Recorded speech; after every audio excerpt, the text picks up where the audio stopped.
الحمدللہ وکفا والصلاة والسلام علی عباده الذین اصطفى خصوصاً علی افضلهم وخاتم النبیین محمد الامین وعلی آلہ وصحبہ اجمعین. اما بعد فقد قال اللہ تبارک وتعالی کما ورد فی سورۃ البقرہ. سورہ بقرہ میں تو فرمایا انہیں مردہ مت کہو، ولا تقولوا لمن يقتل فی سبیل اللہ اموات بل احیاء ولکن لا تشعرون. وہ تو زندہ ہے لیکن تمہیں ان کا شعور نہیں ہے. لیکن سورہ آل عمران کے اندر جو آیت آئی ہے وَلَا تَحْسَبَنَّ الَّذِينَ قُتِلُوا فِي سَبِيلِ اللَّهِ أَمْوَاتًا بَلْ أَحْيَاءٌ عِندَ رَبِّهِمْ يُرْزَقُونَ. ہرگز مت سمجھنا ان کو جو اللہ کی راہ میں قتل ہو جائیں کہ وہ مردہ ہیں، وہ زندہ ہیں، اپنے رب کے پاس سے رزق پا رہے ہیں. تو انہوں نے کہا کہ اللہ تعالیٰ کی راہ میں قتل ہو جانے والوں کو مقتول کہنا ہی نہیں، سمجھنا بھی غلط ہے. دل سے بھی بات جو ہے وہ یہ نہیں ہونی چاہیے کہ وہ مردہ ہے، بلکہ وہ زندہ ہے. اس شد و مت کے ساتھ وَلَا تَحْسَبَنَّ، ہرگز نہ سمجھنا ان کو جو اللہ کی راہ میں قتل ہو جائیں کہ وہ مردہ ہے. وہ تو زندہ ہے، اپنے رب کے پاس سے رزق پا رہے ہیں. قرآن مجید میں اللہ کی راہ میں قتل ہونے کے لیے لفظ شہادت آیا ہی نہیں ہے. حدیث میں ضرور آیا ہے بصیغہ مجہول فقط استشہد، اس کی شہادت قبول کر لی گئی یا اس کو شہید بنا لیا گیا. اور اس معنی میں صرف ایک جگہ پر امکان ہے پورے قرآن میں، سورہ آل عمران کی ایک آیت میں وَيَتَّخِذَ مِنْكُمْ شُهَدَاءَ، کہ وہاں اس کے معنی لیے جا سکے مقتول فی سبیل اللہ. باقی کہیں بھی نہیں. یہ تو اصل میں کار رسالت کے لیے ایک اصطلاح ہے. ہر رسول شاہد بن کر آیا، شہید بن کر آیا. یہاں دنیا میں وہ اپنے عمل سے، اپنے قول سے انفرادی اجتماعی سطح پر حقی گواہی دیتا رہا، اور قیامت کے دن کھڑے ہو کر پروزیکیوشن وٹنس کی حیثیت سے اپنی قوم کے خلاف گواہی دے گا کہ اللہ میں نے ان کے سامنے تیرا پیغام پہنچا دیا تھا، اب جو کچھ انہوں نے کیا اس کے ذمہ دار یہ ہے. They can't plead ignorance. وہ یہ نہیں کہہ سکتے کہ ہمیں معلوم نہیں تھا، ہمیں بتایا نہیں گیا تھا. بہرحال اس پر مجھے بڑی خوشی ہوئی جب علامہ نقوی صاحب نے اس نقطے کو بہت سراہا اور انہوں نے تسلیم کیا کہ کچھ دنوں سے مجھے بھی یہ خیال ہو رہا تھا. یعنی یہ کہ یہ کوئی زیادہ پرانا خیال ان کا نہیں تھا. انہوں نے فرمایا کچھ دنوں سے مجھے بھی یہ خیال ہو رہا تھا کہ قرآن میں تو یہ لفظ شہید اور شہادت اس معنی میں ہے ہی نہیں. میرا گمان یہ ہے کہ چونکہ اس موضوع پر میں نے بہت تقریریں کی ہیں، سال ہر سال سے تقریریں کر رہا ہوں، قرآن کا فلسفہ شہادت کیا ہے، اور اس کے حوالے سے یہ کہ امت مسلمہ کا کیا فرض منصبی ہے، شہادت علی الناس کی کیا ذمہ داری ہے جو امت مسلمہ پر ہے. تو یہ تو میری دعوت قرآنی کے اہم مضامین میں سے ہے. تو ہو سکتا ہے کہ میری ہی کسی تقریر کی کوئی اڑتی ہوئی خبر ان کے کانوں تک پہنچی ہو، واللہ عالم. لیکن انہوں نے اس نقطے کو سراہا اور مجھے اللہ کے فضل و کرم سے مجھے اس پر خوشی ہوئی کہ بجائے اس کے کہ وہ اس پر کوئی آرگیومنٹ کرتے، کوئی بحث و تبحیث کرتے، انہوں نے میری اس بات کو تسلیم کیا اور اس کی گویا کہ تائید کی.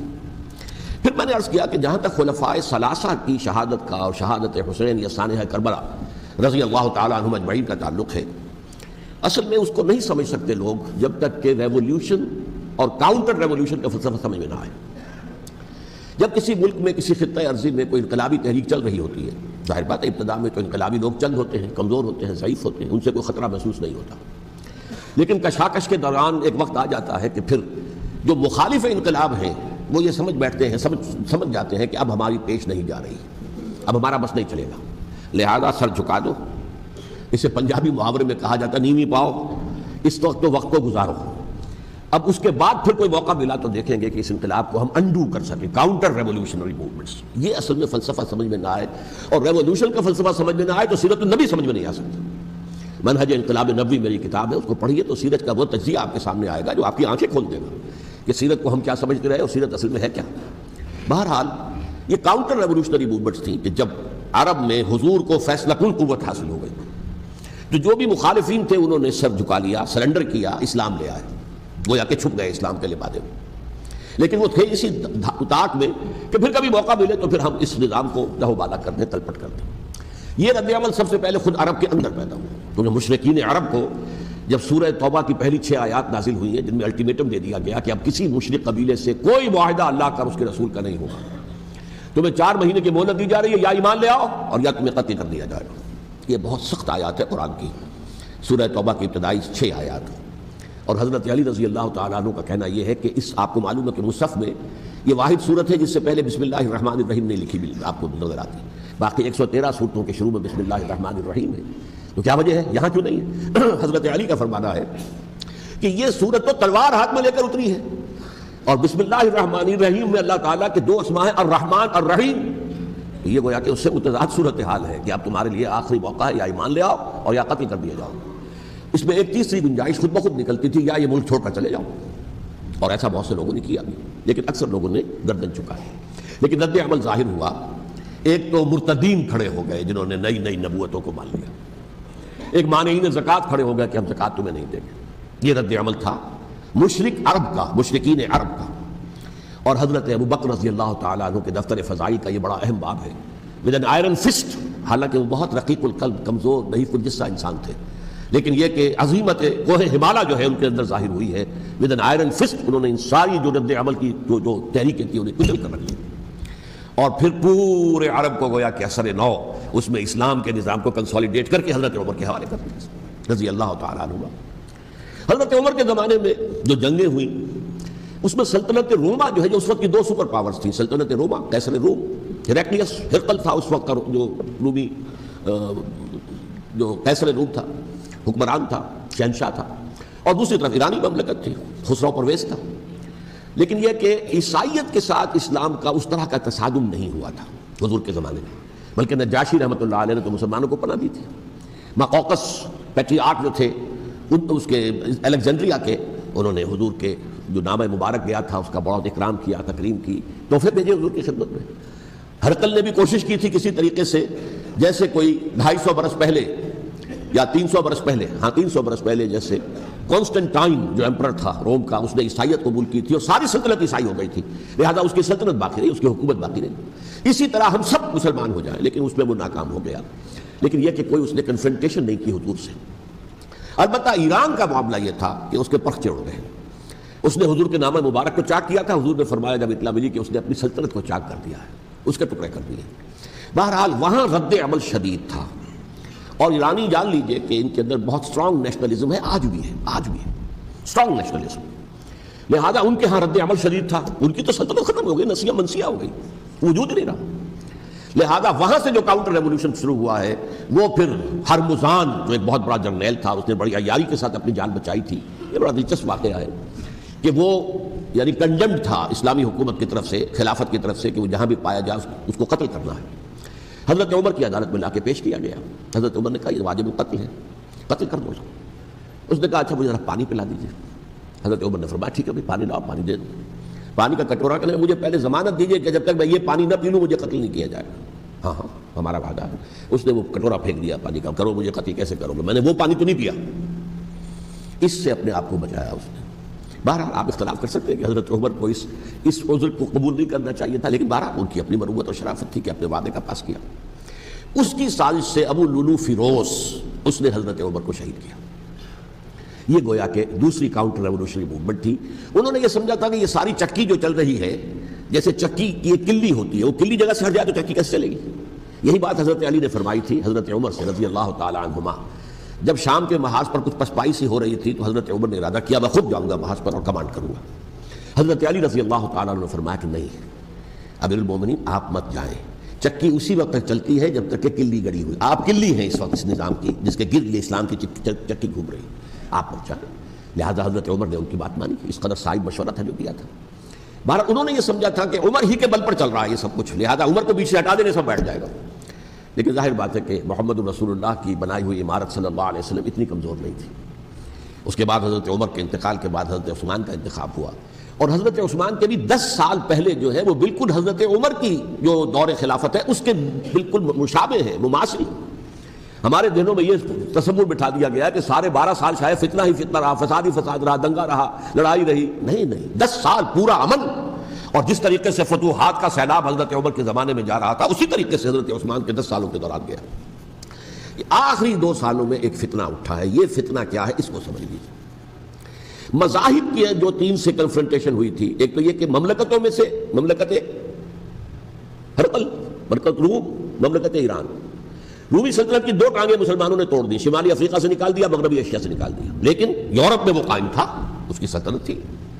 لیکن ایرانی سلطنت کا بالکل تیا پاچا ہو گیا، ختم ہو گیا۔ اسی طریقے سے 3 مذاہب سے کنفرنٹیشن ہوئی، مشرکین عرب سے، اس کا میں بیان کر چکا ہوں، ان کا پہلا وار حضرت ابو بکر کے عہد خلافت میں ہو گیا۔ دوسرے جو عیسائیوں کا معاملہ تھا ان سے بھی کوئی تصادم نہیں ہوا حضور کے حیات طیبہ کے دوران، لیکن جو یہودیت بطور مذہب، اس کو ظاہر بات ہے کہ اسلام نے اس کو ختم کیا تھا کم سے کم جزیرہ نما عرب سے۔ مدینے میں 3 قبیلے تھے جو اپنی غداری کی وجہ سے اور اپنی صلح کو توڑنے کے جرم کی پاداش میں 2 نکالے گئے، اور تیسرا جو ہے اس کے تمام جو بھی جوان افراد تھے انہیں قتل کیا گیا۔ پھر خیبر پر حملہ کیا گیا اور خیبر کو جو ہے فتح کیا گیا. وہ یہودیوں کا بہت بڑا گڑھ تھا اور جو مدینے سے نکالے گئے تھے وہ بھی وہیں جا کر مقیم ہو گئے تھے. تو اس اعتبار سے اور پھر یہودی اپنے آپ کو سمجھتے تھے اللہ کی طرف سے دنیا میں جو نمائندہ جو ہے امت وہ ہم ہیں. اب انہیں معزول کر کے امت محمد کو وہاں پر کھڑا کر دیا گیا صلی اللہ علیہ وسلم. لہٰذا وہ بہت زیادہ جو سمجھیے ایگریوڈ، سب سے زیادہ جن کو گزند پہنچا ہے حضور کے دست مبارک سے، وہ یہودی تھے. لہذا ان کا جو رد عمل آیا ہے وہ ہے جس کے نتیجے میں حضرت عثمان شہید ہوئے، حضرت علی شہید ہوئے، حضرت حسین شہید. اب اس چیز کو اچھی طرح سمجھیے، یہ جو رد عمل ہے یہ ایک شخص کے ذریعے سے آیا، اور اسی لیے بعض لوگ یہ سمجھتے ہیں کہ یہ خامخواہ کی کہانی ہے. کیا ایک آدمی اتنا بڑا کام کر سکتا؟ عبداللہ ابن سبا ایک یہودی جو اسلام کا لبادہ اوڑھ کر حضرت عثمان کے عہد خلافت میں مدینے میں آ گیا. ٹھیک، اس کے بارے میں تو میں بعد میں عرض کروں گا، لیکن ایک شخص کیا کچھ کر سکتا ہے اس کی مثال بس دے دوں آپ کو. پہلے حضرت مسیح علیہ السلام کے پورے دین کو ایک شخص نے ختم کر دیا. سینٹ پال جسے دنیا جانتی ہے جس کے نام سے، توحید کو تثلیث میں بدل دیا. حضرت عیسیٰ علیہ السلام تو توحید کی تلقین کر کے گئے تھے، توحید ختم، تثلیث آ گئی، جس میں پہلے باپ ماں اور بیٹا تھے، اس کے بعد باپ بیٹا اور روح القدس ہو گئے، تثلیث. نمبر 2، شریعت موسوی کو ساقط کر دیا. لہذا اب پالزم جو ہے کرسچینٹی نہیں رہی. وہ حضرت عیسیٰ کو کہہ کر گئے تھے کہ شریعت موسوی تم پر لاگو رہے گی، نافذ رہے گی، ساقط کر دیا. نمبر 3، اس نے عیسائیت کے دائرہ تبلیغ کو وسیع کر دیا، جنٹائلز یا گوئمز کے اندر بھی، غیر یہودیوں میں. حالانکہ حضرت مسیح کہہ کر گئے تھے کہ تمہیں صرف یہودیوں سے خطاب کرنا ہے اور میں صرف اسرائیل کے گھرانے کی کھوئی ہوئی بھیڑوں کی تلاش میں آیا. اب آپ دیکھیے حضرت مسیح کے فوراً بعد اور حضرت مسیح کی زندگی کے دوران جب تک کہ وہ موجود تھے وہ بدترین دشمن تھا حضرت مسیح علیہ السلام کا. بعد میں لبادہ اڑا اور یہ کہ مجھے مکاشفہ ہوا ہے، مکاشفے میں مسیح سے میری ملاقات ہوئی ہے، میں ان پر ایمان لے آیا ہوں. اور پھر اس نے اپنے زہد اور دینداری کا جو بھی فراڈ تھا اس کے نتیجے میں اپنی حیثیت بنا لی، دین مسیحی کو بالکل ختم کر دیا. آج کہاں ہے وہ دین مسیحی؟ دی 100 کے مصنف نے بھی صاف لکھا ہے کہ جب تک حضرت مسیح دنیا کے اندر موجود تھے عیسائیت کی حیثیت یہودیت نے ایک فرقے سے زیادہ نہیں تھی. یہودیوں کا ایک فرقہ، ایک جماعت بس. یہ سینٹ پال ہے جس نے اسے ایک مستقل مذہب کی حیثیت اختیار کی ہے. تو اٹ شوڈ بی کالڈ پالزم، اور یہ ایک آدمی کا کارنامہ. اسی طریقے سے یہ تو ہو گیا حضرت مسیح کے فوراً بعد، رفع سماوی کے فوراً بعد. 1500 برس کے بعد ایک تحریک چلی ہے یورپ کے اندر، اصلاح مذہب، اور اس کی پشت پر بھی یہودی ذہن تھا. یہودی ذہن نے عیسائیت کو 2 حصوں میں تقسیم کر دیا، کیتھولک اینڈ پروٹیسٹنٹس، اور پروٹیسٹنٹس کو اپنا اعلی کار بنایا. یہ ایک علیحدہ مضمون ہے جس پر میں تفصیل میں نہیں جانا چاہتا. میری کتاب بھی موجود ہے اس موضوع پر، سابقہ اور موجودہ مسلمان امتوں کا ماضی، حال اور مستقبل، اس میں میں نے تفصیل بیان کی. یہ جو تقسیم ہوا ہے تو وہ پہلی بات ایک یہودی، جیسے کہ علامہ اقبال نے، مارکس بھی تو ایک یہودی تھا نا. تو ابلیس کی مجلس شورا میں بڑا پیارا شعر ہے، وہ یہودی فتنہ گر، وہ روح مصدق کا بروز، ہر قبا ہونے کو ہے اس کے جنون سے چاک چاک. یہ ایک یہودی فتنہ گر مارکس نے وہ تصور دنیا کو دیا جس نے عظیم انقلاب برپا کیا روس کے اندر، بولشوک ریولوشن، اور جو پھر آدھی دنیا تک پھیل گیا. آج سے 50 سال پہلے امریکہ کانپتا تھا، روس کے سامنے کھڑا ہوا کانپ رہا تھا، اس لیے کہ روس سائنٹیفک ترقی میں امریکہ سے بہت آگے تھا. اس کے ایسٹروناٹس پہلے گئے ہیں خلا کے اندر، امریکہ تو بہت پیچھے تھا. بہرحال اس نے جس طریقے سے USSR کا خاتمہ کرایا ہے وہ ایک علیحدہ بات ہے، میں اس وقت اس طرف نہیں جانا چاہتا. لیکن جان لیجئے کہ وہ ایک شخص کا کارنامہ، وہ یہودی فتنہ گر، وہ روح مصدق کا بروز، ہر قبا ہونے کو ہے اس کے جنون سے تار تار. اسی طرح وہ عبداللہ ابن سبا یہودی فتنہ گر. آج اہل تشیع میں سے بعض حضرات کہتے ہیں کہ یہ عبداللہ ابن سبا یہ تو افسانوی شخصیت، اس کی حقیقت کوئی تھی ہی نہیں. حالانکہ ان کی اپنی کتاب میں رجال کشی کے اندر اس کا ذکر موجود ہے، اور یہ بھی موجود ہے کہ حضرت علی رضی اللہ تعالیٰ عنہ نے اپنے عہد خلافت میں اسے زندہ جلوایا ہے. اس کی وجہ کیا تھی؟ یہ آیا مدینے کے اندر اسلام کا لبادہ اوڑھ کر، اس نے چند عقیدوں کی اشاعت شروع کی. سب سے پہلے حضرت علی تو خدا ہیں، گاڈ انکارنیٹ، اوتار کا تصور، جیسے ہندوؤں میں ہے رام چندر جی خدا کا اوتار، اور عیسائیت میں بھی پہلے گاڈ انکارنیٹ کا تصور تھا کہ حضرت مسیح خدا کا اوتار ہے، انکارنیشن آف گاڈ. تو اس نے کہا کہ حضرت علی تو خدا کا اوتار ہے، خدا ہے. نمبر 2، اس نے کہا کہ ہر نبی کا ایک وصی ہوتا ہے جس کے حق میں وہ وصیت کرتا ہے. تو حضور صلی اللہ علیہ وسلم کے وصی حضرت علی ہیں، لہذا خلیفہ تو اول روز سے حضرت علی ہیں. حضرت ابو بکر، حضرت عمر، حضرت عثمان، یہ تو غاصب ہیں، اور حضرت عثمان کی خلافت تھی اس وقت تو خاص طور پر. پھر اس نے جو قبائلی عصبیت تھی اسے بھڑکایا. پرانی جو عصبیت چل رہی تھی قریش کے اندر، وہ 2 گھرانے ایک دوسرے کے مد مقابل تھے. دیکھیے ایک ہوتا ہے قبیلہ، ایک ہوتا ہے گھرانہ.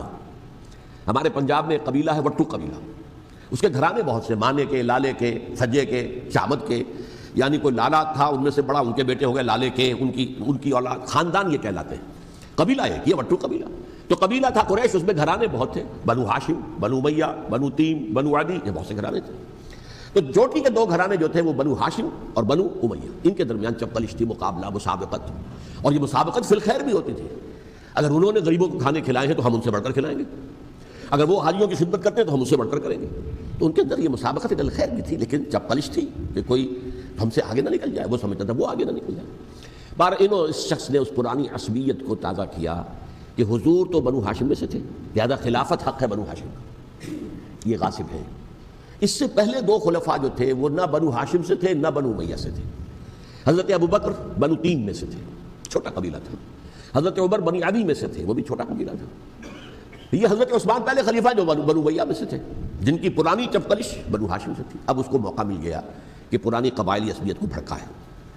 یہ ہے اصل میں اس فتنے کا پس منظر عبداللہ ابن سبا نے جو آ کر پھیلایا ہے، اور اس کی تفصیل میں اس وقت میں نہیں جا سکتا، کیسے یہ فتنہ پروان چڑھا، کیا انہوں نے اسٹریٹجی اختیار کی، کہ یہ کیا کرتے تھے، گروہ بنا کر بھیجتے تھے لوگوں کو، کوفے میں جاؤ تو وہاں پر دمشق کے گورنر کے خلاف اور مصر کے گورنر کے خلاف الزامات لگاؤ، اس نے یہ کیا، وہ غبن کر گیا، وہ یہ کر گیا، وہ خیانت کر رہا ہے، وہ رشتہ داروں کو پال رہا ہے، اور عثمان کے خلاف بھی تقریریں کرو رضی اللہ تعالیٰ عنہ۔ دمشق میں جاؤ تو کوفے کے گورنر کے خلاف، کیونکہ دمشق کے گورنر کے خلاف بات کرو گے تو لوگوں کو معلوم ہوگا کہ یہ جھوٹ بول رہے ہیں، لیکن یہ کہ وہاں تو تم بات کرو کوفے کے گورنر کے خلاف اور مصر کے گورنر کے خلاف اور حضرت عثمان کے خلاف۔ مصر میں جاؤ تو بات کرو کوفے کے اور شام کے گورنر کے خلاف اور حضرت عثمان کے خلاف۔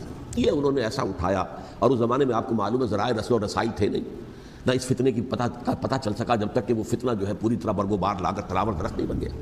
اس کے نتیجے میں حضرت عثمان رضی اللہ تعالیٰ عنہ شہید ہوئے، اور خلیفہ پھر حضرت علی رضی اللہ تعالیٰ عنہ کو انہی سوائیوں نے، جنہوں نے گھیراؤ کیا تھا، جنہوں نے حضرت عثمان کو شہید کیا ہے، یہی حضرت علی رضی اللہ تعالیٰ عنہ کے ارد گرد ہو گئے۔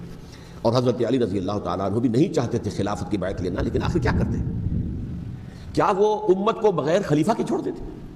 حضرت زبیر سے کہا گیا، انہوں نے نہیں مانا، رد کر دی بات۔ حضرت طلحہ سے کہا گیا، انہوں نے نہیں مانا، حضرت علی سے کہا گیا، اب عشرہ مبشرہ میں سے یہی تو تھے نا، لہذا انہوں نے تسلیم کر لیا، خلافت ہو گئی۔ لیکن اس کے بعد جو خانہ جنگی ہوئی ہے، اس خانہ جنگی کے نتیجے میں نوٹ کر لیجئے کہ 1,00,000 کے قریب مسلمان ایک دوسرے کی تلواروں اور نیزوں اور برچھیوں اور تیروں سے ختم ہو گئے، ہلاک ہو گئے۔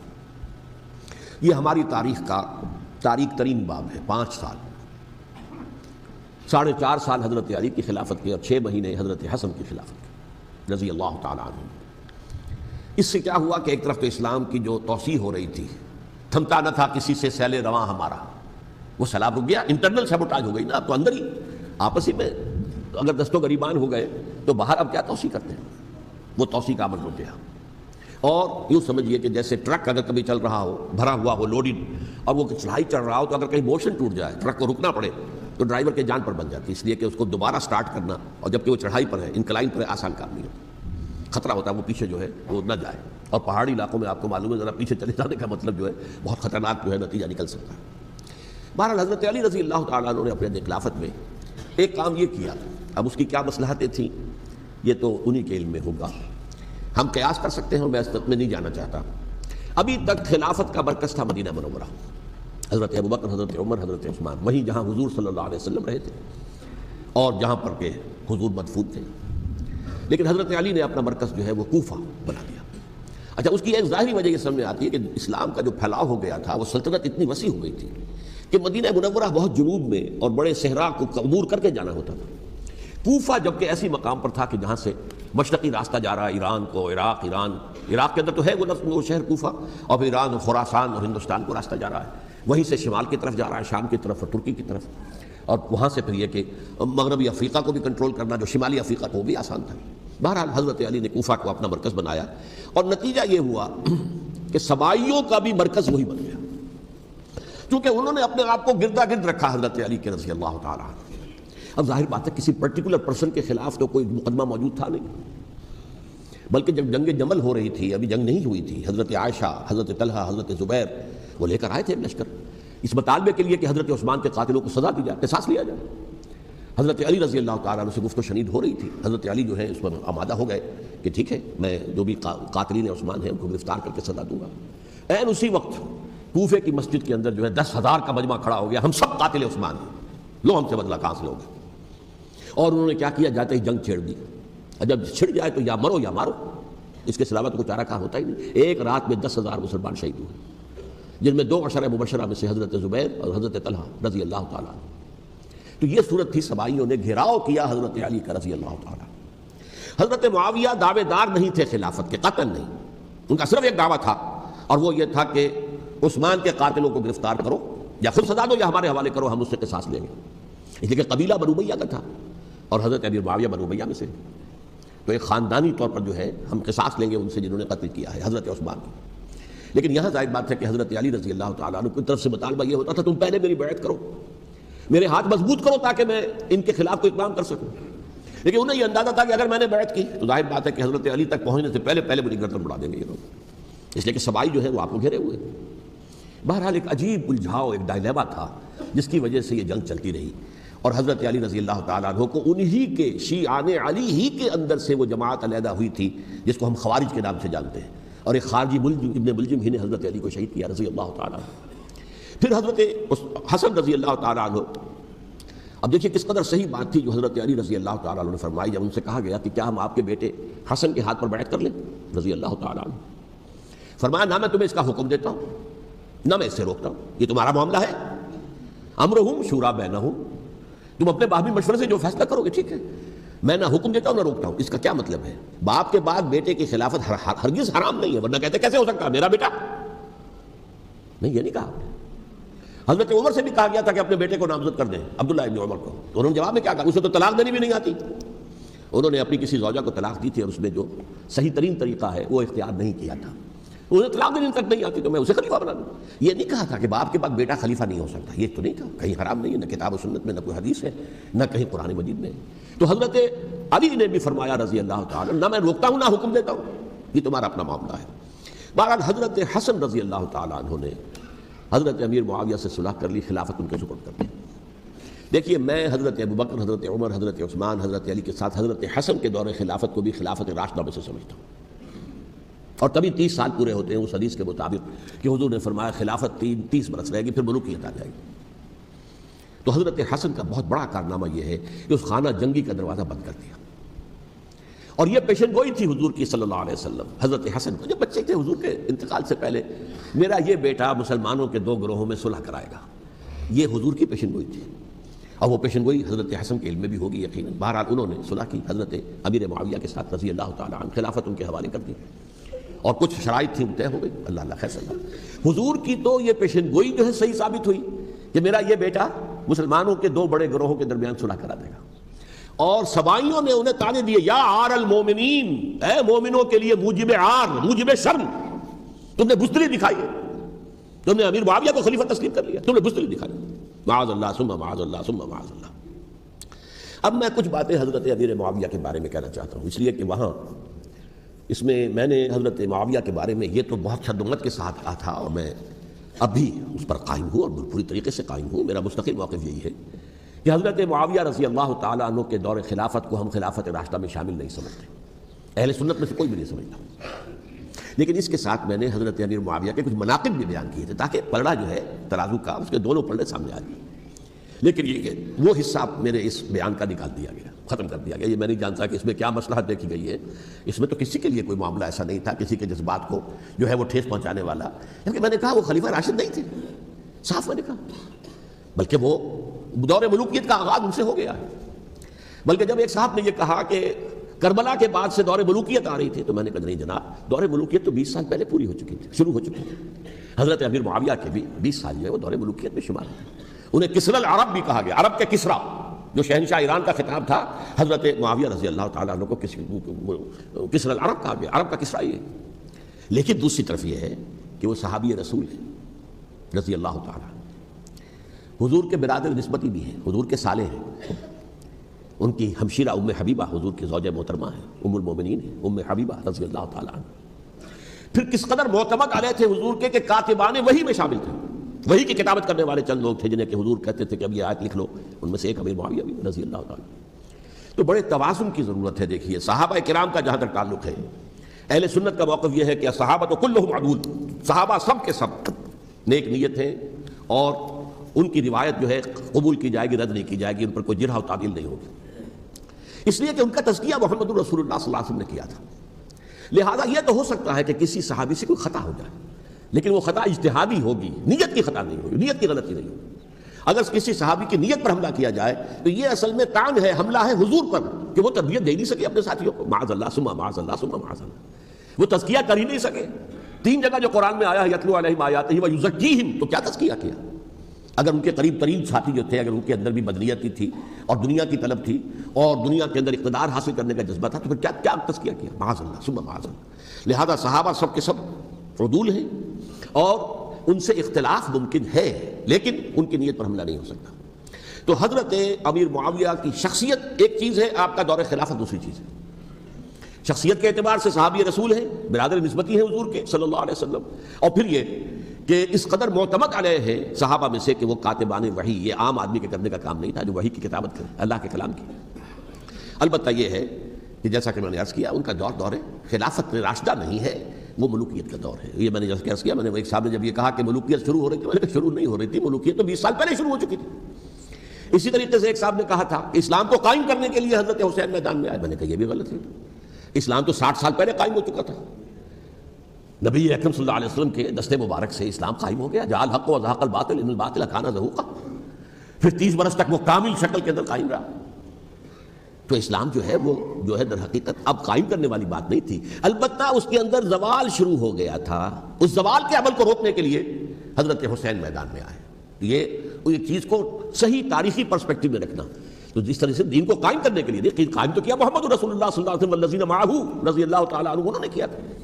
ہاں اب جو ہے وہ اپنی اس شاندار حیثیت سے نیچے گرنے لگا تھا، وہ میں بعد میں عرض کروں گا کہ میں نے اسے کیا عرض کیا تھا کہ یہ اس زوال کو روکنے کے لیے کسی طریقے سے یہ اپنی اصل حقیقت میں قائم رہے، یہ حضرت حسین رضی اللہ تعالیٰ عنہ کے سعی تھے۔ اچھا، حضرت امیر معاویہ کے جو 20 سال ہیں وہ پورے امن، سکون، اطمینان، کوئی جھگڑا، کوئی فساد، کوئی اختلاف، کوئی باہمی خاندانی، کچھ نہیں، 20 سال۔ یہ بھی تاریخ کی بڑی چشم کشا حقیقت ہے جو عام طور پر لوگوں کے علم میں نہیں ہے۔ سبائی بھی دبکے رہے، حضرت امیر معاویہ کی حکومت اتنی مضبوط تھی، کنٹرول، کہ ان کو کچھ سر اٹھانے کا موقع نہیں ملا، موجود تھے، دبکے رہے۔ جیسا کہ میں نے کہا، ریولوشن کے آخری مرحلے پر آ کر جو مخالفین ہیں وہ دب جاتے ہیں کہ پھر دیکھیں گے، موقع ملے گا تو پھر لیں گے ان سے حساب کتاب۔ 20 سال رہے ہیں پورے امن کے، 10 سال کے بعد یعنی درمیان میں ہے حضرت امیر معاویہ کا عہد خلافت۔ ایک صحابی جو کہ بزرگ صحابہ میں سے ہیں، مغیرہ ابن شعبہ رضی اللہ تعالیٰ عنہ، وہ آتے ہیں اور وہ کہتے ہیں کہ دیکھیے امیر المومنین، کتنی بڑی خانہ جنگی رہی تھی مسلمانوں کی آپس میں، اور اب بھی اگر آپ کسی کو نامزد کیے بغیر چھوڑ گئے امت کو تو پھر خانہ جنگی ہو جائے۔ 1 لاکھ اس وقت جو ہے وہ ہلاک ہوئے تھے، نہ معلوم اب کتنے ہلاک۔ لہٰذا آپ اپنی زندگی ہی میں نامزد کر دیجئے کسی کو خلیفہ، ولی عہد بنا دیجئے۔ حضرت امیر معاویہ نے ابتداءً جو ہے انکار کیا نہیں، لیکن ان کے دلائل ایسے تھے وزنی، اور میں سمجھتا ہوں کہ وہ بات صحیح تھی جو مغیرہ ابن شعبہ نے کہی، اس لیے کہ اب صحابہ کرام میں سے جو کبار صحابہ تھے وہ تو سب دنیا سے رخصت ہو چکے تھے، اب تو یا صغار صحابہ رہ گئے تھے جو حضور کے زمانے میں بچے تھے، حضرت حسن، حضرت حسین، عبداللہ ابن زبیر، یہ بچے تھے نا، یا تو وہ تھے، اور یا بالکل نو مسلم تھے، اور نو مسلموں میں بڑی تعداد وہ تھی جو ایرانیوں کی تھی، شامیوں کی تھی، ادھر کی تھی، تو ان کو تو ظاہر بات ہے کہ تربیت نبوی سے کیا خلافت راشدہ سے بھی اکثر و بیشتر کو کوئی حصہ ملا ہی نہیں۔ تو اس صورت میں اب وہ اعلیٰ ترین معیار پر حکومت کے نظام کو قائم کرنا ممکن نہیں ہے۔ کوئی قبائلی عصبیت جب تک حکومت کی پشت پر نہیں ہوگی، حکومت مستحکم نہیں ہوگی۔ یہ گویا کہ ایک جس کو کہتے ہیں کہ حقیقت بینی، واقعیت پسندی، ایک آئیڈیالزم ہے اور ایک ریئلزم ہے کہ آپ فیکٹس آن دی گراؤنڈ کو غور کریں، سوچیں اس کے اوپر اور پھر کوئی فیصلہ کریں۔ اس اعتبار سے پھر حضرت امیر معاویہ نے بات مان لی اور بیعت لے لی لوگوں سے حضرت یزید کے لیے کہ یہ خلیفہ ہوں گے میرے بعد، اس کو ولی عہدی کہتے ہیں۔ اچھا، اس وقت 5 افراد ایسے تھے کہ جنہوں نے اس سے اختلاف کیا، یہ بات بہت اہم ہے۔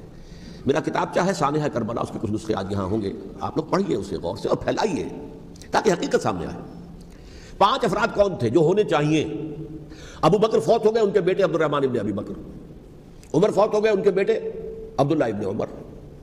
عباس فوت ہو گئے، ان کے بیٹے عبداللہ ابن عباس۔ زبیر فوت ہو گئے، ان کے بیٹے عبداللہ ابن زبیر۔ اور حضرت حسن جو ہے ان کا انتقال ہو چکا تھا، حضرت علی کے بیٹے حضرت حسین رضی اللہ تعالیٰ عنہ اجمعین۔ حضرت حسن کے بارے میں ایک فریق کا کہنا یہ ہے کہ انہیں زہر دے کر ہلاک کیا گیا، اہل تشیع کا قول یہ ہے، جبکہ اہل سنت کہتے ہیں کہ نہیں، وہ اپنی جو بھی طبی وہ موت تھی اس سے ان کی وفات. لیکن میں اس میں نہیں جانا چاہتا، اس لیے کہ یہ مائکرو ہسٹری جو ہے نا، وہ تو ایک ایک واقعے کے لیے ادھر کی روایات کیا، ادھر کی کیا ہیں، ان کے پاس کیا دلائل، یہ تو کسی ریسرچ اسکالر کا موضوع ہے، میرا موضوع نہیں ہے. لیکن بہرحال یہ 5 حضرات تھے جنہوں نے ولی عہدی کی بیعت نہیں کی. لیکن حضرت معاویہ اتنے حلیم الطبع انسان تھے، انہوں نے جبر نہیں کیا، کوئی تشدد نہیں کیا. ٹھیک ہے، ولی عہدی کی بیعت نہیں کر رہے، کوئی بات نہیں، میری بیعت تو کی ہوئی ہے نا، ابھی تو میں زندہ ہوں، بات ختم ہو گئی. میری بیعت کو تو نہیں توڑا انہوں نے، فسخ بیعت نہیں کی. اس اعتبار سے انہوں نے نہ کوئی تشدد کیا، نہ جبر کیا، نہ کوئی مواخذہ کیا. لیکن جب امیر معاویہ کا انتقال ہو گیا، اب ولی عہدی کی بجائے وہ اب خلافت کی بیعت کی، سب لوگوں نے بیعت کر لی. ان 5 میں سے ایک فوت ہو چکے تھے، حضرت عبد الرحمن ابن ابی بکر فوت ہو چکے رضی اللہ تعالی. 4 تھے، ان 4 میں ایک اختلاف ہوا. 2 کی رائے یہ تھی، عبداللہ ابن عمر، عبداللہ ابن عباس، کہ اگرچہ یہ کام غلط ہوا ہے، اسلام کی روح کے منافی ہوا ہے، یہ بادشاہت کی بنیاد پڑ رہی ہے، لیکن یہ بات ایسی نہیں ہے کہ اس کی بنا پر ہم خانہ جنگی شروع کروا دیں، امت کے اندر خون خرابہ کروائیں، فساد کروائیں. لہذا انہوں نے بیعت کر لی. اب کوئی اگر یہ کہے معاذ اللہ کہ وہ بک گئے تھے یزید کے ہاتھوں، معاذ اللہ ثم معاذ اللہ، وہی بات آپ اختلاف کر سکتے ہیں کہ انہیں نہیں کرنی چاہیے تھی، یہ کوئی رائے رکھے، مجھے اختلاف نہیں. لیکن ان کی نیت پر حملہ کریں گے تو حملہ محمد رسول اللہ پر ہوگا صلی اللہ علیہ وسلم. عبداللہ ابن عمر کون ہے؟ کتنی حدیثیں ان سے جو ہے وہ منقول ہیں. عبداللہ ابن عباس کون ہے؟ جنہیں حضور نے جو ہے جن کے لیے دعا کی تھی، اے اللہ فقہہ فی الدین وعلمہ التاویل، اے اللہ اس نوجوان کو دین کا فہم عطا کر اور قرآن کی تعویل اور تفسیر کا علم عطا کر. حبر الامہ کہلاتے ہیں. وہ کہیں پیسوں اور ٹکوں کے عوض بک جانے والے نہیں تھے، انہوں نے امت کی مصلحت دیکھی. نیت جو ہے اس پر حملہ نہ کیجیے، البتہ اختلاف کا حق آپ کو حاصل ہے. 2 حضرات جو ہے ڈٹے رہے کہ نہیں، ہمیں کم وقت میں ریزسٹ کرنا ہے. عبداللہ ابن زبیر عمر کے اعتبار سے وہ بڑے ہیں. مسلمانوں میں سب سے پہلے ولادت مدینے میں جا کر جو ہوئی ہے وہ عبداللہ ابن زبیر کی ہوئی ہے. ہجرت کر کے جب مہاجرین وہاں پہنچے، کچھ عرصے تک کسی کے ہاں کوئی اولاد نہیں ہوئی، تو لوگوں نے تانے دینے شروع کر دیے کہ معلوم ہوتا ہے کہ یہاں آ کر یہ مکے کے رہنے والے جو ہیں کمزور ہو گئے ہیں، ان کی اولاد ہی نہیں ہو رہی. تو جب عبداللہ ابن زبیر کی ولادت ہوئی ہے، یہ حضرت ابو بکر کے نواسے ہیں. حضور کی زوجہ محترمہ حضرت عائشہ کی بہن حضرت دیکھیے ابھی نام نکل گیا ہے جی، حضرت اسماء رضی اللہ تعالی عنہ عنہما، یہ ان کے ساتھ آتے ہیں، حضرت زبیر کے بیٹے. ان کا فیصلہ ہوا کہ ہمیں ریزسٹ کرنا ہے کم وقت میں، ایٹ اینی کاسٹ. حضرت حسین ابن علی رضی اللہ تعالیٰ عنہما کا بھی فیصلہ ہوا کہ ہمیں ریزسٹ کرنا ہے کم وقت میں. البتہ ان میں بھی ایک اختلاف ہو گیا، یعنی یہ 2 تو جڑے رہے، ان 2 میں اختلاف ہو گیا. عبداللہ ابن زبیر کا کہنا یہ تھا کہ ہمیں حجاز میں رہنا چاہیے، یہ سرزمین ہے جس میں نبوت کی برکات سب سے زیادہ ہیں، یہاں ہم مضبوط قلعے کے اندر ہیں، ہمیں یہاں سے جو ہے ریزسٹ کرنا چاہیے اور ختم کرنا چاہیے اس نظام کے اندر جو خرابی آ گئی ہے اس کو. حضرت حسین رضی اللہ تعالیٰ عنہ کے پاس خطوط کا تانتا بنا ہوا تھا، کوفے سے لوگ خط لکھ رہے تھے، آئیے آئیے آئیے، ہم آپ کے ہاتھ پر بیعت کریں گے، ہم آپ کے ہاتھ پر بیعت کریں گے، ہم آپ کے ہاتھ پر بیعت کریں گے. یہی وہ کوفہ جو حضرت علی کا دارالخلافہ رہا تھا اور جو پھر سبائیت کا گڑھ بن گیا تھا. چنانچہ حضرت حسین نے حضرت مسلم بن عقیل کو بھیجا وہاں پر کہ میرے نمائندے کی حیثیت سے جا کر وہاں پر بیعت لو. 10-12 ہزار افراد نے بیعت کر لی. لیکن اس کے بعد یزید کی طرف سے گورنر بنا کے بھیجا گیا ابن زیاد کو. ابن زیاد نے آ کر جو تشدد کیا اور سختی کی تو سب کے سب بیعت توڑ کر اور سب منحرف ہو گئے. مخلصین تو وہ تھے نہیں، الکوفی لایوفی، کوفی جو ہے وہ تو کوئی وعدہ وفا کرنے والا ہوتا ہی نہیں، بیعت توڑ دی.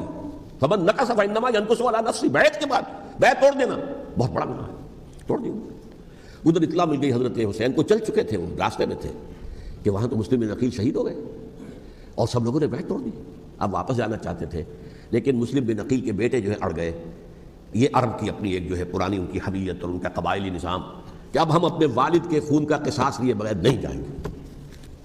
حضرت حسین رضی اللہ تعالیٰ عنہ کی مروت اور شرافت، یہ میرا ساتھ دینے کے لیے آئے تھے، اب میں ان کا ساتھ نہ دوں تو یہ تو شرافت اور مروت کے خلاف ہے. کہا اچھا چلو چلتے. وہاں جا کر بھی عین اپنے میدان کے اندر بھی حضرت حسین رضی اللہ تعالیٰ عنہ نے 3 چیزیں پیش کی ان کوفیوں کے لشکر کے خلاف. سب سے بڑا لشکر کے اندر سب سے بڑے تو کوفی تھے جنہوں نے بیعتیں کی ہوئی تھی حضرت حسین کے ساتھ. دیکھو مجھے جانے دو واپس حجاز کی طرف، یا مجھے سرحدوں پر بھیج دو تاکہ میں کافروں کے ساتھ جنگ کرتے ہوئے اپنی جان دے دوں، یا مجھے یزید کے پاس جانے دو، میں اپنا معاملہ اس سے طے کر لوں. لیکن کوفیوں کو یہ گوارا نہیں تھا. اگر یہ یزید کے پاس پہنچ گئے تو ہمارا کچا چٹھا بیان کر دیں گے. کہ مجھے تو ان لوگوں نے برگلا کر بلایا تھا.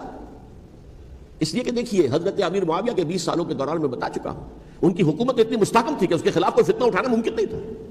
اب کیونکہ ایک چینج اوور ہوا تھا، اور چینج اوور میں آپ کو معلوم ہوتا ہے کہ ایک جس کو کہتے ہیں every thing is in the melting پاٹ، ابھی تو یہ درمیان کے اندر معاملہ ہے، تو انہیں موقع ملا، سر اٹھایا حضرت حسین رضی اللہ تعالیٰ عنہ کو، جو خطوط لکھے جس کے کہ تھیلے کے تھیلے اور بوریوں کی بوریاں بھری ہوئی حضرت حسین کے ساتھ تھی، وہ کہا کہ آئیے ہم آپ سے بیعت کریں گے.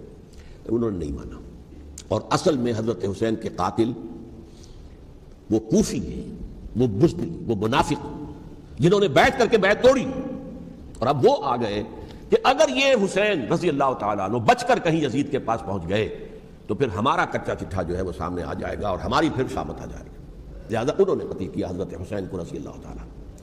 ایک بات جو علامہ ڈاکٹر قلب صادق نے فرمائی، اور مجھے میرے علم میں یہ بات پہلے نہیں تھی، وہ یہ کہ حضرت حسین کے قتل کا فتویٰ ایک بہت بڑے مفتی نے دیا تھا. یہ بات بھی ذرا سمجھ لیجیے. حضرت حسین رضی اللہ تعالیٰ عنہ کے قتل کا فتویٰ ایک بہت بڑے مفتی نے دیا تھا. کیوں دیا تھا؟ اس لیے کہ حضور کی احادیث موجود ہیں کہ جب ایک شخص کی ایک خلیفہ کی بیعت ہو جائے تو دوسرا اگر کھڑا ہو تو اسے قتل کر دو. کھلی حدیث. اسی لیے ایک بہت بڑے مفسر بھی ہیں، فقیہ بھی ہیں، قاضی ابن العربی رحمۃ اللہ علیہ. ایک ابن عربی ہیں الف لام کے بغیر، ابن عربی، وہ بہت بڑے صوفی ہیں، فلسفی ہیں، اندلس کے ہیں. یہ قاضی ابن العربی ہیں جنہوں نے قرآن کی ایک تفسیر لکھی ہے اس اعتبار سے کہ صرف ان آیات کی تفسیر جن سے کہ فقہی احکام جو ہے ان کا استنباط ہوتا ہے.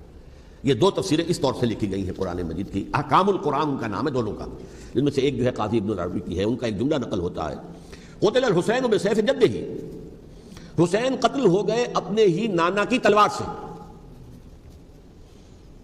وہ تلوار کیا تھی؟ جب کسی کی بیعت ہو چکی ہو پھر کوئی کھڑا ہو مدعی خلافت، قتل کر.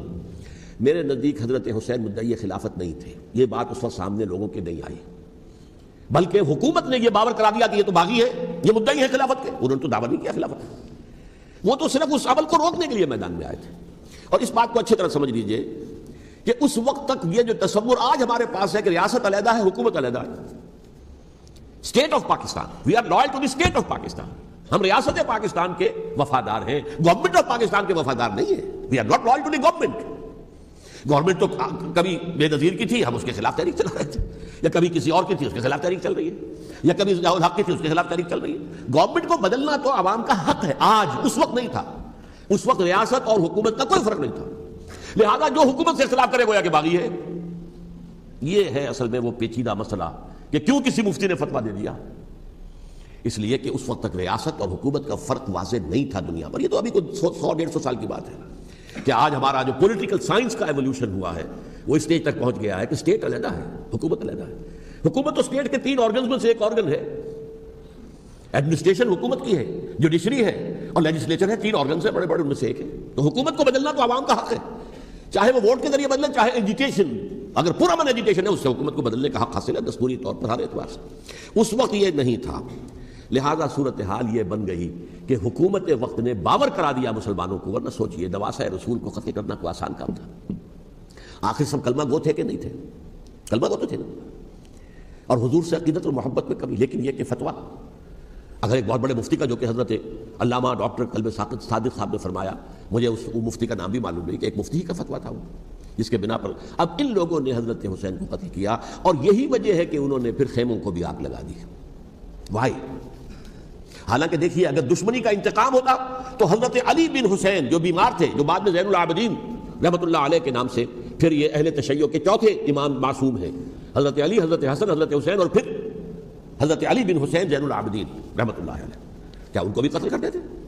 حضرت حسین کی نسل ختم ہو جاتی، لیکن نہیں کیا. آگ کیوں لگائی؟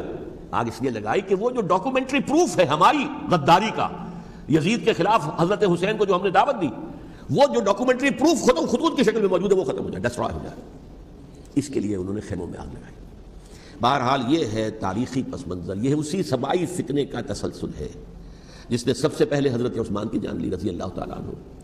5 سال تک مسلمانوں میں خانہ جنگی رکھی، حضرت علی کو پھر شہید کیا، اور اس کے بعد جو ہے 20 سال حضرت امیر معاویہ کے تو سر نہیں اٹھا سکے.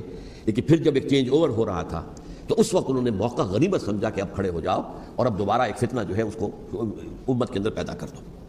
اچھا، اس معاملے میں ایک بات جو میں نے وہاں کہی کہ ہمارے ہاں شاعرانہ جو مبالغہ آمیزی ہے، یہ میری گفتگو کا حصہ انہوں نے حذف کر دیا ہے. اور میں نے ایک سنی شاعر، بہت بڑے عالم، جن کے حوالے سے آج بھی میری تقریر ہوگی خالق دینہ ہال میں، مولانا محمد علی جوہر کے ایک شعر کے حوالے سے کہا کہ قتل حسین اصل میں مرگ یزید ہے، اسلام زندہ ہوتا ہے ہر کربلا کے بعد. میں نے کہا بالکل محمل شعر ہے، اسلام مرا ہی نہیں تھا، زندہ ہونے کا کیا سوال.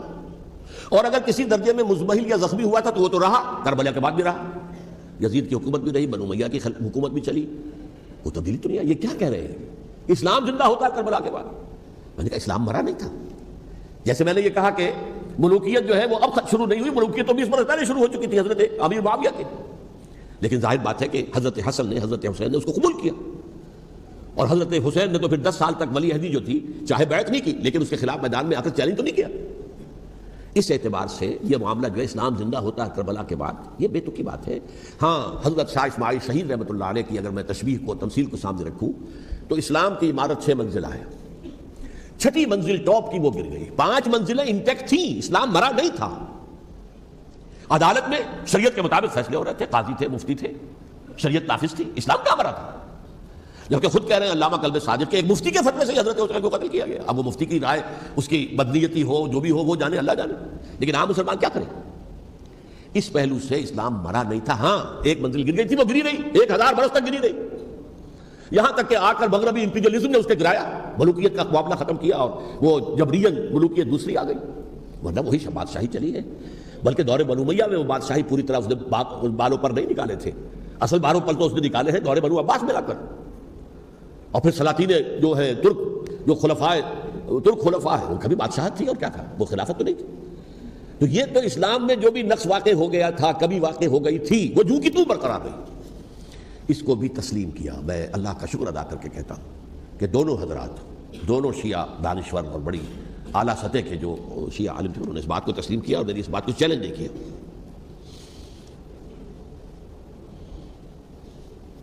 اصل میں تیسری بات میں نے یہ کہی کہ دیکھیے حضرت حسین رضی اللہ تعالی عنہ کی اس شہادت کے بعد، اس کے بعد واقعہ حرہ بھی ہوا ہے، جو واقعہ کربلا سے بھی بعض اعتبارات سے زیادہ بھیانک اور زیادہ گھناؤنا واقعہ بنو امیہ کی تاریخ ہے، جس کو لوگ جانتے ہی نہیں. مدینہ کے کچھ لوگوں نے بغاوت کی اور انہوں نے اس کے خلاف فوج بھیجی، اور فوج کو جو مدینہ فتح کر دیا، 3 دن کے لیے حلال کر دیا، جو چاہو کرو، یہاں جسے چاہو مارو، جسے چاہو لوٹو، جس کا گھر چاہو برباد کرو، جس عورت کو چاہو ریپ کرو. اور یہ مدینہ النبی کے اندر ہوا ہے. تو کاٹ کھانے والی ملوکیت کے اندر بہت سے واقعات ہوئے. عبداللہ ابن زبیر کھڑے ہوئے، انہوں نے حکومت قائم کی تھی، لیکن یہ کہ وہ تو 6 سال کے لیے کامیاب بھی رہے، ایک حکومت قائم کی، بنو امیہ کے ہاتھ پر بیٹھ نہیں کی، بالآخر ان کی حکومت بھی ختم ہو گئی. پھر حضرت زید کھڑے ہوئے، انہوں نے بغاوت کی، وہ بھی ناکام رہ گئے. پھر بنو عباس میں کھڑے ہوئے حضرت نفس زکیہ، حضرت حسن رضی اللہ تعالیٰ عنہ کی اولاد میں سے، وہ بھی ناکام ہو گئے، شہید ہو گئے. پھر یہ سمجھ لیا گیا کہ اب یہ جہاں تک 6ٹھی منزل ہے وہ تو دوبارہ تعمیر نہیں ہو سکتی. یہ تو جس کی لاٹھی اس کی بھینس، جس کے پاس طاقت ہوگی اس کی حکومت ہوگی، جس کا قبیلہ زیادہ قوی ہوگا، جس قبیلے میں زیادہ عصبیت ہوگی، مضبوط ہوگا، متحد ہوگا، طاقتور ہوگا، اسی کی حکومت ہوگی. البتہ اس کے نیچے لوگوں کے اخلاق کی اصلاح کرو. صوفیاء کرام نے وہ کام اپنے ذمہ لیا، اور بالکل وہی کام ہے کہ جو ائمہ اہل بیت کرتے رہے. حضرت حسن کی اولاد میں، پھر حضرت علی بن حسین رضی اللہ تعالیٰ، حضرت حسین کی اولاد میں، پھر امام محمد باقر، امام محمد جعفر صادق، اور اس کے بعد بھی 5 اور، کسی نے بغاوت نہیں کی. جیسے علماء کرام کام کر رہے تھے اور جیسے صوفیاء کرام کام کر رہے تھے، ایسے ہی وہ مسلمانوں کی علمی تربیت، روحانی تربیت و تزکیہ کر رہے تھے. کسی نے حکومت کو چیلنج نہیں کیا. نوٹ کر لیجیے اس بات کو. حضرت علی نے بھی چیلنج نہیں کیا تھا، حضرت حسن نے چیلنج نہیں کیا، خود صلح کر لی. تو ائمہ اہل بیت جو 12 یہ گنتے ہیں، جن میں سے آخری جو ہے حضرت مہدی کو تو ابھی ظاہر ہونا ہے، ان کے عقیدے کے مطابق وہ روح پوش ہیں، وہ ظاہر ہوں گے. لیکن 11 حضرات کے بارے میں یہ کہ حضرت حسین کے سوا کسی نے بھی چیلنج نہیں کیا ملک کے نظام. اور حضرت حسین نے بھی اس مغالطے پر کیا کہ کوفی ساتھ دیں گے، اور یہ موقع ہے کہ یہ جو 6ٹھی منزل اسلام کی گر گئی ہے، اسے دوبارہ تعمیر کر دیا جائے. انہوں نے خلافت کا دعویٰ نہیں کیا تھا، یہ انہیں عوام کو مغالطے میں مبتلا کیا گیا کہ یہ خلافت کا مدعی ہو کر سامنے آیا. جیسا کہ میں نے آپ سے کہا تھا، امیر معاویہ نے حضرت علی کے عہد خلافت میں کبھی خلافت کا دعویٰ نہیں کیا، مدعی خلافت نہیں تھے. وہ تو یہ کہتے تھے کہ قاتلان حسین جو ہے، قاتلان عثمان کو سزا دو، قصاص دو، بس. اسی طرح حضرت حسین نے بھی. اب دیکھیے اس ضمن میں اس میں کوئی شک نہیں ہے حضرت حسین رضی اللہ تعالی عنہ کی جو شہادت ہوئی ہے اور ان کے ساتھیوں کی اعزاء و اقارب کی، تاریخ انسانی میں یہ عزم، ہمت، شجاعت، مثابرت، صبر، استقلال، استقامت، اس کی بہت روشن مثال ہے، بہت روشن مثال ہے، بہت روشن مثال ہے۔ لیکن اس سے تاریخ کی رفتار پر کوئی اثر نہیں پڑا۔ وہ جو ملوکیت آ گئی تھی وہ اور گہری سے گہری ہوتی چلی گئی۔ واقعہ کربلا کے بعد تو واقعہ ہررا ہوا میں نے گنوا دیا، اس سے زیادہ تو میرے خیال میں کہ اور ہمارے لیے لائق شرم جو ہے کوئی واقعہ ہے ہی نہیں اس پہلو سے۔ لیکن حضرت حسین کا ایک، اب ان کو یہ کہ میں مطلب یہ کہ اگر میں ان کے ہاتھ پر بیعت کر لیتا ہوں جو کہ اس وقت سامنے موجود تھے کہ یزید کی بیعت تمہارے ہاتھ پر کرتا ہوں، تو گویا کہ اپنے آپ کو سرنڈر کر دیتے۔ وہی خطرہ جو امیر معاویہ کو تھا کہ مجھے وہ تو پہنچنے بھی نہیں دیں گے علی تک رضی اللہ تعالیٰ عنہ اور مجھے پہلے ہی شہید کر دیں گے، یہی خطرہ حسین کو تھا رضی اللہ تعالیٰ عنہ کہ مجھے یزید تک پہنچنے نہیں دیں گے، پہلے قتل کر دیں گے۔ اور ویسے بھی یہ ایک شرافت، مروت اور حمیت اور غیرت اور عزت نفس کا تقاضا بھی تھا کہ بھائی معاملہ ہے یزید کا، میرا مجھے وہاں جانے دو، اللہ اللہ خیر یو کین اسکورٹ می، میرے دائیں بائیں چلو تاکہ میں کہیں اور بھاگ نہ جاؤں تمہارے خیال میں، مجھے وہاں پہنچا دو، میں وہاں پہ جا کے اسے معاملہ کر لوں۔ لیکن انہوں نے قتل کیا، اصل قاتلان کوفی، وہی سبائی۔ البتہ یہ ہے کہ اس واقعے کی جو یادگار ہے اس میں کوئی شک نہیں ہے کہ اس نے مسلمانوں میں سے ایک گروہ کے دل میں قربانی اور شہادت کا جذبہ بہت پیدا کیا، اس میں کوئی شک نہیں۔ اور جس طریقے سے کہ عاشورہ محرم میں یاد منائی جاتی ہے، جس طریقے سے اس نے اہل تشیع کے اندر قربانی کا جذبہ بے انتہا پیدا کر دیا، اگرچہ وہ جذبہ بروئے کار نہیں آتا، اس لیے کہ ان کے ہاں یہ عقیدہ ہے، یہ طے ہے کہ جب تک حضرت مہدی ظاہر نہیں ہوں گے ہم کسی کے خلاف بغاوت نہیں کریں گے۔ یہ پوری تاریخ میں ان کا معاملہ رہا، تمام جو ہے ائمہ اہل بیت کا معاملہ رہا، جب تک مہدی نہیں آتے keep sitting and keep waiting, wait and see, that's all. یہ تو خمینی صاحب نے کیا ہے، آیت اللہ خمینی صاحب نے، کہ انہوں نے یہ ایران کے شیعوں کو باور کرایا کہ بھائی جب آئیں گے حضرت مہدی آ جائیں گے، لیکن ہم اب ہاتھ پر ہاتھ کر بیٹھے رہیں، باطل کو چیلنج بھی نہ کریں، ہمیں کچھ تو کرنا چاہیے، وہ ہاتھ پاؤں ہلانے چاہیے، اور کچھ نہیں تو مہدی کا راستہ جو ہے صاف کرنا چاہیے، تمہید کرنی چاہیے، ان کے راستہ ہموار کیا جائے۔ تو یہ ان کی بڑی عظمت ہے آیت اللہ خمینی صاحب کی کہ اہل تشیع ایران کے جو ہے ان سے انہوں نے یہ بات منوا لی کہ ہم بالکل انرٹ نہیں بیٹھے رہیں گے، بلکہ اب انہیں نائب امام قرار دے کر اور ولایت فقیہ کے فلسفے کے حوالے سے، یہ دو چیزیں ان کی جو ہیں بنیادی فلسفے کی ہیں، وہ اس وقت میرا موضوع نہیں ہے، انہوں نے عوام کو ایسا کھڑا کیا ہے کہ 20,000 سے لے کر 30,000 کے درمیان انسانوں نے جانیں دے دی، عورتوں کے جلوس نکلے، شیرخوار بچہ گود میں ہے عورت کے اور گولی کھا رہی ہے اور مر رہی ہے، گر رہی ہے۔ اب سوچئے زندگی کتنی عزیز ہوتی ہے، اور شیرخوار بچے کے لیے ماں کی جو زندگی ہے، اس ماں کو اپنی زندگی کتنی عزیز تر ہوگی کہ اپنے لیے نہیں تو اس بچے کے لیے مجھے جینا ہے، لیکن نہیں، گولیاں کھائیں اور گری۔ یہ جذبہ انہی میں ہے۔ واقعہ یہ ہے کہ اہل سنت کے اندر یہ جذبہ نہ ہونے کے برابر ہے، یہ میں واشگاف الفاظ میں کہہ رہا ہوں۔ پورے عالم اسلام میں صرف شیعہ ایران ایسا نکلا ہے کہ جس نے بادشاہت کا خاتمہ کیا، باقی سعودی عرب میں بادشاہت بیٹھی ہوئی ہے، ڈٹ کر بیٹھی ہوئی، اربوں ڈالر کا ایک ایک محل بنتا ہے ان بادشاہوں کا، اور سنی سن کوئی حرکت نہیں۔ وہ تو اب جو حرکت ہو رہی ہے وہ اینٹی امریکن حرکت ہے جو ہو رہی ہے، در حقیقت وہ مسئلہ بالکل دوسرا ہے جو اس وقت ہو رہا ہے، لیکن یہ کہ عالم اسلام میں کوئی تحریک ایسے نہیں اٹھی۔ یہ اہل تشیع میں ہے جو بالکل استثنائی بات ہے کہ انہوں نے جو ہے ایسا بادشاہ جس کو کہا جاتا تھا کہ اس کا جو اسلحہ خانہ ہے وہ ایشیا میں سب سے بڑا اسلحہ خانہ ہے، جو 2500 سالہ پرانی جو ایک عظمت تھی ایران کی، اس کو دوبارہ تازہ اور زندہ کرنا چاہتا تھا۔ 2500 سالہ برسی اس نے بنائی تھی، اس کے لیے ایک شہر آباد کیا تھا کہ خسرو یا سائرس یا ذوالقرنین قرآن مجید کی اصطلاح میں اس کی یادگار بنائی تھی، اور وہ سوچ رہا تھا کہ وہی عظمت دوبارہ ایران کی ہوگی جو خسرو کے زمانے میں تھی، جس کا قرآن مجید میں سورہ کہف کے اندر ذکر ہے، مشرقی فتوحات، مغربی فتوحات، شمالی فتوحات۔ تو وہ بادشاہ ہے، اس کو بھاگنا پڑا وہاں قربانی کی وجہ سے۔ تو یہ جو ہے واقعہ کربلا نے، اس میں کوئی شک نہیں ہے کہ ایک ایسی مشعل روشن کی ہے جس کو کہ ہر شخص کو دیکھنا چاہیے۔ یہ بھی انسان، جیسے کہ اقبال نے ایک شعر کہا تھا غالب کے لیے، فکر انسان پر تیری ہستی سے یہ روشن ہوا ہے، پرے برغ تخیل کی رسائی تاک ہو جا۔ تو فکر انسان پر حضرت حسین کی قربانی سے یہ واضح ہوا ہے کہ انسان کس حد تک جا سکتا ہے قربانی دینے کے لیے اپنے کسی مقصد کے لیے۔ مقصد ان کا جو تھا، میں نے اسی لیے آیت پڑھی تھی، معاذ اللہ ثم معاذ اللہ۔ میں ایک آخری بات جو کہہ رہا ہوں وہ نوٹ کر لیجئے، ایک خاص انتہائی نقطۂ نظر کے عام کیے جانے کی وجہ سے سنیوں میں بھی ایک انتہائی رد عمل پیدا ہوا ہے، ایکسٹریم رائٹسٹ سنیز۔